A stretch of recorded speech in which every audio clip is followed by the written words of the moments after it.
Shalom, shalom, shalom. I want to give all honor and glory to Yahweh, Ba'ashem, Yahweh Shai. Yahweh being the name of the Heavenly Father, who the world calls God. Yahweh Shai being the name of his beloved Son, who the world ignorantly calls Jesus. This is the brother Yair Radad, the WFI Indiana camp, coming at y'all with a quick cold cut through the spirit, going through not being soon angry and being able to have rule over your spirit when it comes to anger specifically. You don't want to be known as a person that's a hothead, or you in your household ruling like a lion because you always a ticking time bomb. You let the littlest things get you out the spirit. And there's a difference between being there's a difference between being angry in righteousness and being angry in wickedness. And we'll go over those different things. But like I said, this is going into not being soon angry. And you don't want to be somebody that's like that. You want to be able to have temperance and rule over your spirit when it comes to dealing with anger. So we're going to kick it off with the book of Proverbs, chapter 25, and verse 28. And it reads, "He that hath no rule over his own spirit is like a city that is broken down and without walls." So you don't want to be somebody who ultimately you don't have no defense system. You like a city that don't have no walls, no defense system, no warning horns or anything. You just somebody that it's a free fall. Where anything goes, anything could happen. You don't want to be like that in this thing. You want to be able to rule over your spirit, especially when it comes to being angry. Ultimately, that's one of the fruits of the spirit. Like I mentioned earlier, having temperance, discipline, self-control. That's what you want to be able to have in this truth, especially when it comes to dealing with anger. It's not saying that you can't get angry, but it's how you go about being angry, how you go about what makes you angry, how you go about these different things. Okay, let's go to the book of Ephesians. All right, it's the book of Ephesians, chapter 4, and verse 31, and then we're gonna drop down to verse 26. But this is the book of Ephesians, chapter 4, and verse 31. It says, "Let all bitterness and wrath and anger and clamor and evil speaking be put away from you with all malice." So you want these things to be put away from you. You don't want to be somebody that's a ticking time bomb, or you known in the congregation as a hothead. Anything can set you up. You don't want to be known as these different things. You don't want these things attached to your name. Somebody that's always wrathful, always angry, always got malice, and all these different things. You don't want these. You don't want these character traits, bitterness. You don't want those different things, especially when it comes to your own people. You don't want to deal with your people in that manner or in that way. Okay. Now let's. I want to stay in the same chapter and just go to verse 26, right? Yakan, Salakia. Right, same chapter, going up to verse 26. It says, "Be ye angry and sin not." So there's not a sin in being angry. There's nothing wrong with being angry when you angry about, like say you angry about how your people are being treated, or you angry about this the state that our people are in, being in this land. There's nothing wrong with that. Real quick. Let me get this real quick. It's the book of Ecclesiastes, chapter 7 and verse 7. And it reads, "Surely oppression maketh a wise man mad." So guess what? Hey, you would be considered wise if you're angry at oppression. That's a wise thing. To be angry, to be mad at oppression, the oppression of our people, the oppression of the so-called blacks, Hispanics, and Native Americans, right? And it says, and a gift destroyeth the heart. So these are things that it's okay to be angry about. It's okay to be angry at the fact that you got a lot of our people that act like they don't have time for the Lord, or they turn their backs on the Most High God not even understanding or knowing that, hey, look, this is your heritage. This is the most beautiful thing upon the face of the planet, upon the face of the earth. To be able to be in this truth, to be able to have these things revealed unto us, especially in these last days. And our people turn their back on that. You got people that say blasphemous things, and that makes you angry. You have righteous anger. All right. So I'm going to read that again. It says, be ye angry and sin not. Let not the sun go down upon your wrath. Another thing as well, you don't want that anger, that whatever you're dealing with, say you and your brother have a disagreement or whatever the case may be. It may be serious enough to the point of where it moves you to anger. You know, you angry, you mad. Okay, you don't want to go to sleep and you got that on your mind still. And you wake up mad. Now your spirit, now it's just messing with your spirit for days. Because you still holding on to whatever happened or whatever it is that y'all had a disagreement about that moved you to anger. That's bitterness at the end of the day. You don't want to keep those different things. You want to remove those things from you, like we read in verse 31. Okay, so let's go to the book of Proverbs. Let's go back to Proverbs. We're gonna be in Proverbs a lot. It's the book of Proverbs, chapter 22 and verse 24, and it reads, "Make no friendship with an angry man." So even the scriptures tell you and let you know that, hey, you really don't even want to be friends or be around people who are angry all the time, people who hot heads.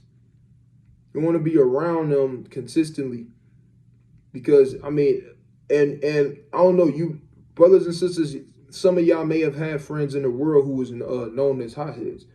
And if you was around them enough or around them a lot, then you understand the situations that you can be put in because of that particular person being a hothead and soon angry. Now you getting put in situations that if you was by yourself or with somebody else, you wouldn't be in. Why? Because you kind of chill, laid back, or you may be, you don't necessarily have to be a laid back person. You could just be somebody that you can, man, you know what? Look, it ain't even that deep. That's how you may look at things, or you may be mad, but you like, it is what it is, man, and you keep it moving. All right. It says, verse 24. It says, "Make no friendship with an angry man, and with a furious man thou shalt not go, lest thou learn his ways and get a snare to thy soul." So you don't want to be like that, man. You with somebody that's soon angry, somebody that's wrathful, furious all the time. Hey, you get caught up in the situation. Now you fighting for your life. Now you in a shootout, or now you getting jumped, or now you running from a group of people, or you driving off and your car getting shot at, or hey, even on the other side, now you getting arrested because your friend who's sitting in the passenger seat and not even driving cussed out the damn police officer because the police officer came to the door and told him, hey, be quiet, stay in your seat. And he didn't have enough wisdom to be able to understand and agree with your adversaries quickly, or to be able to understand Proverbs chapter, real quick. Let me get this real quick. It's the book of Proverbs chapter 15 and verse 1. It says, "A soft answer turneth away wrath, but grievous words stir up anger." So you got to be able to understand these different things. You got to be able to move and deal in wisdom. And you can be somebody that does move and deal in wisdom. But guess what? If you around somebody that doesn't move that way and they soon angry, or a wrathful person, or a bitter person, whatever the case may be, hey, guess what? You'll fall into those snares. Whether that be because you end up taking on their ways because that angry spirit is hopping on you. Now you going home and you cussing out your rib and you ain't never did that before. But because that brother's spirit's done hopped on you, now you roaring, or so like you ruling like a lion in your household. Okay? Or Now, instead of the spirits might not hop on you, but now you're getting jammed up in situations, snares. Okay, right. So now let's go to the book of James. All right, let's go to the book of James, chapter 1. All right, it's the book of James, chapter 1, and verse 19. And it reads, "Wherefore, my beloved brethren, let every man be swift to hear, slow to speak, slow to wrath." So you want to be, of course, you want to be slow to speak, okay, in season. You want to be swift to hear. You understand? And then you also want to be slow to wrath. You don't want to be like, and I'm going to keep saying this, you don't want to be somebody that's a hothead. One thing and you, it's only a matter of time. You're a ticking time bomb, or you can't be trusted, or you dealing with this and dealing with that. And because you're dealing with these things, you lashing out. You soon angry a lot. All right? You want to be slow to wrath. You want to be somebody that it takes a lot. That comes with having patience as well, right? But dealing with wrath, you want to be somebody that it takes a lot for you to get up there. It takes a lot for you to get over the edge, to where people will look and say, "Dang, man, that brother, it ain't nothing that kind of get that brother out the spirit. It ain't nothing. I ain't never seen that brother. That brother always, level." That's a beautiful thing to have said about you, man. Everybody should inspire to be that way, honestly. Okay? It says, I'm going to read verse 19 again. It says, "Wherefore, my beloved brethren, let every man be swift to hear, slow to speak, slow to wrath. For the wrath of a man worketh not the righteousness of God." Because the wrath of a man can cause you to go off. Your wrath, your anger in unrighteousness can cause you to deal in unrighteousness, can cause you to have and lash out in wickedness. Like I said earlier, you have righteous anger, you have righteous wrath. There's plenty of examples of that in the scriptures. Like when Mattathias slew the man on the altar because he went and sacrificed swine's flesh upon the altar. So he slew that man. Guess what? That was righteous anger. Man was profaning the altar, profaning the Most High God, and taking heed to the ways of this society. Now, obviously, you can't do that nowadays. Okay, but back then, that was a righteous thing. That wasn't him having his anger move him to work in unrighteousness. All right, you had Nehemiah yoking people up because while he was angry, but he was angry in righteousness, just like we read in Ecclesiastes 7:7. "Surely oppression maketh a wise man mad." Okay. Now you have examples of men in the scriptures who moved in unrighteous anger. Okay, real quick. Let me get this in the book of Genesis. Right, you had actually, let me go to the book of 2 Chronicles 16. Right, this is the book of 2 Chronicles chapter 16, and I'm gonna start at verse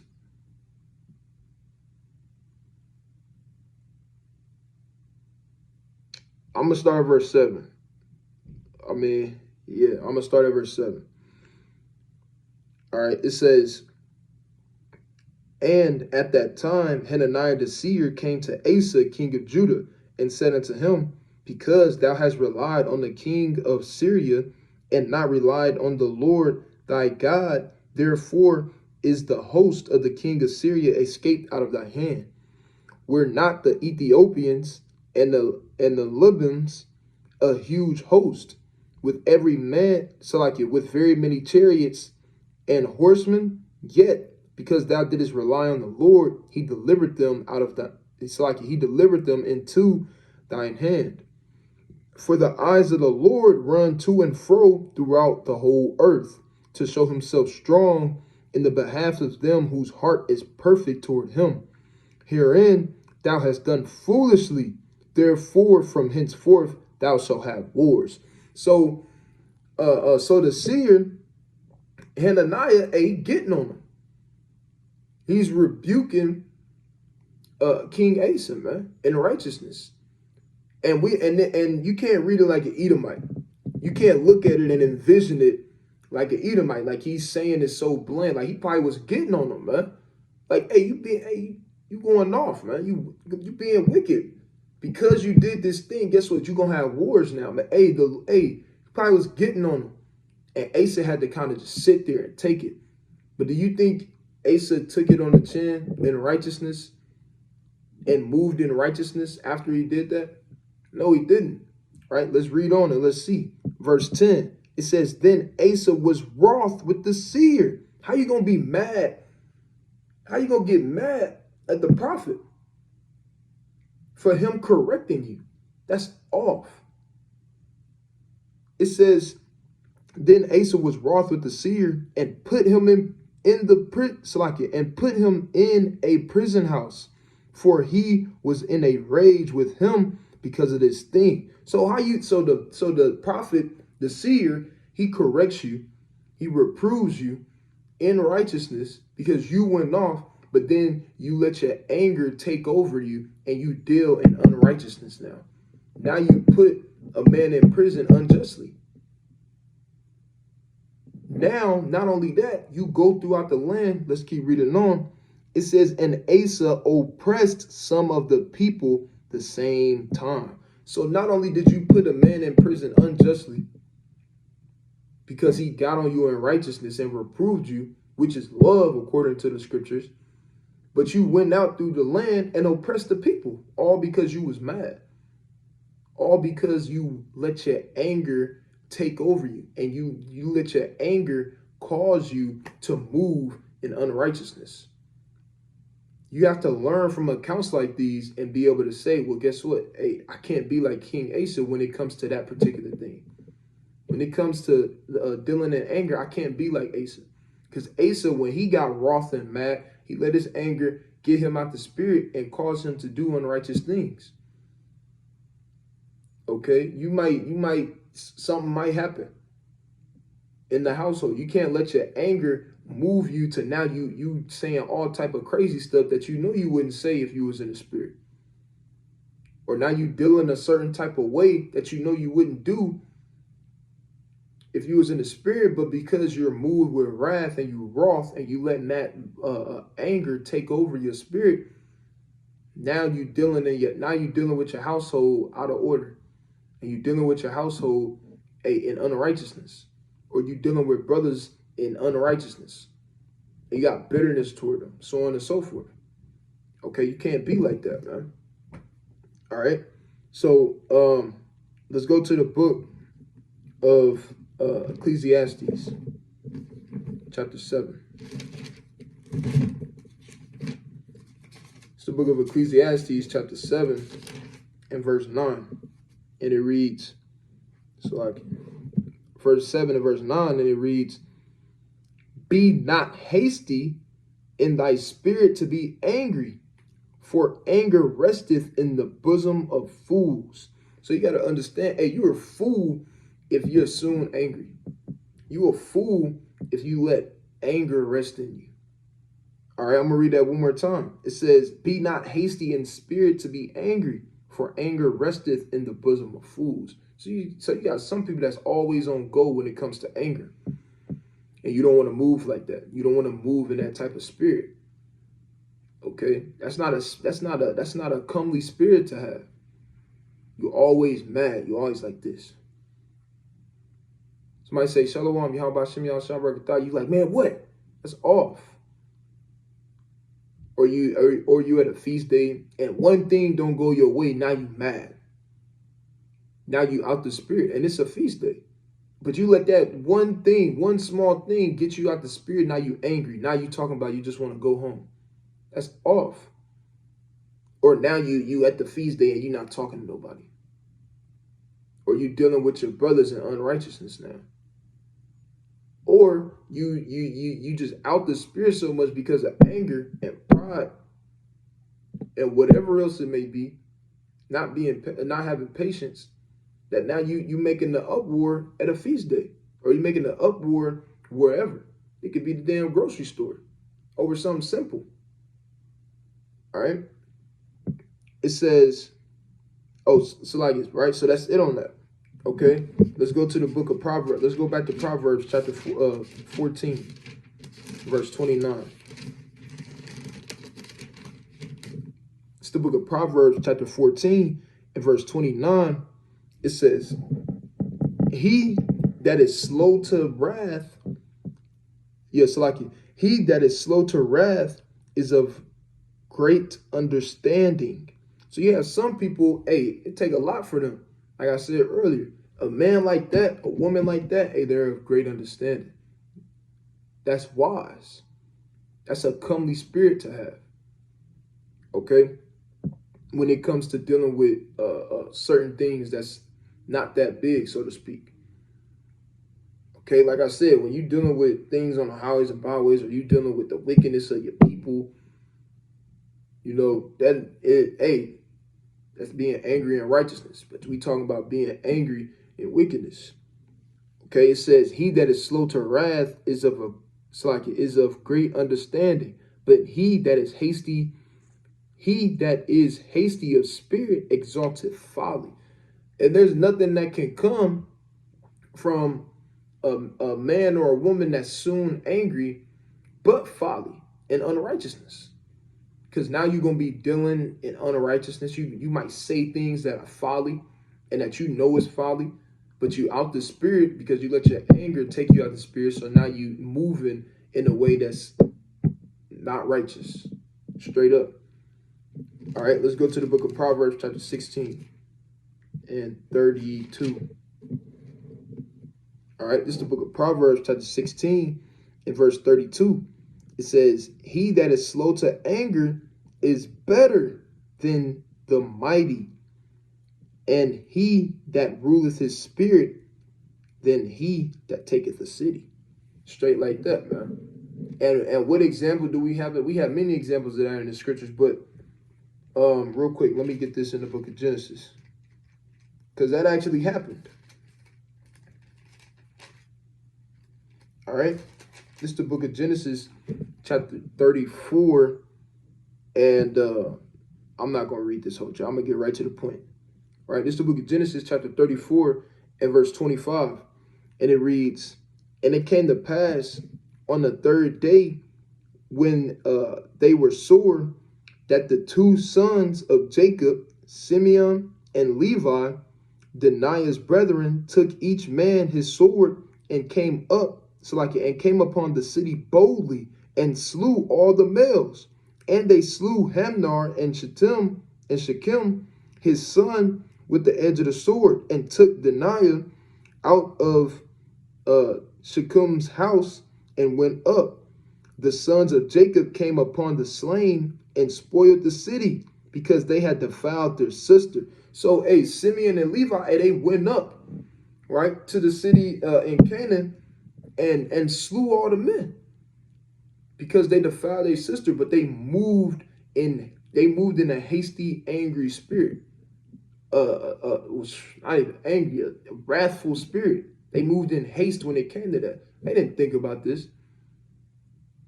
They didn't use wisdom when it came to this. Even when you read earlier in the account, it say that they answered what's his name? Hamor and Shechem, they answered him deceitfully and told him, hey, you all got to be circumcised and this and that and so on and so forth.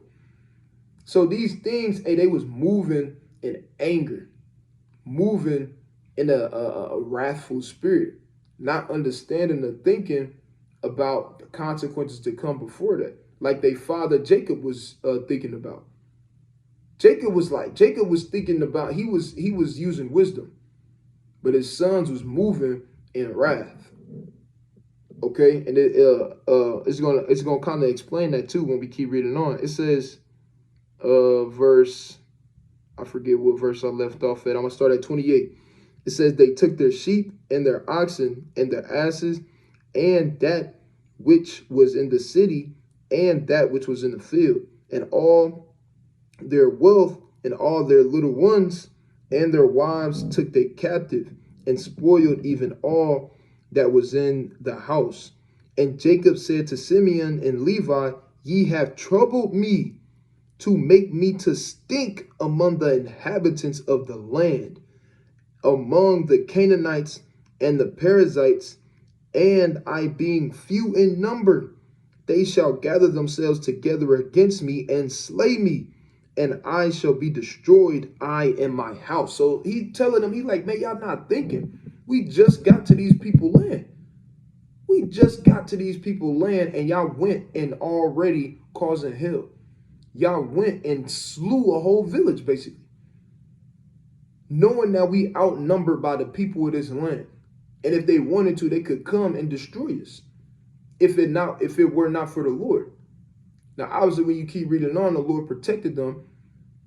But hey, that wasn't using wisdom. Why? Because